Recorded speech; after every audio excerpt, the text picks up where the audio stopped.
So isang mapagpalang Monday ng umaga mga ka-Healthy Hearts. So good evening dyan sa US and Canada at saka ibang panig ng mundo. So big shout out sa ating mga followers, friends, viewers, and non-followers as well. So please follow and share mga ka-Healthy Hearts. So ito na kasi yung daily habits natin. Every morning, gigising ng maaga, magluto ng breakfast ng mga bata papasok sa school. Hatid sila sa eskwelahan. Then after that, diretso na ako dito sa Memorial Park mga ka-Healthy Hearts. Masarap kasi ng pakiramdam na nakakapag-jogging.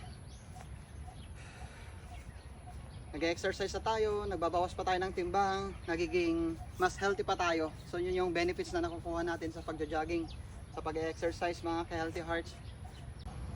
By the way, nasa day 70 na tayo. So 3 more days bago tayo kukuha ng timbang at tignan natin kung ilan na naman yung binaba ng timbang natin. Mula day 1 to day 10 tapos to day 20 mga ka-Healthy Hearts. So sa mga sumusuporta lagi sa akin, saan mang panig ng Pinas, lalong-lalo na sa Mindanao, Visayas, dito sa Luzon, sa NCR, big shout out sa inyo. Leon Adilas, ang iyong ka-Healthy Heart. Okay, bye-bye. God bless. See you again tomorrow.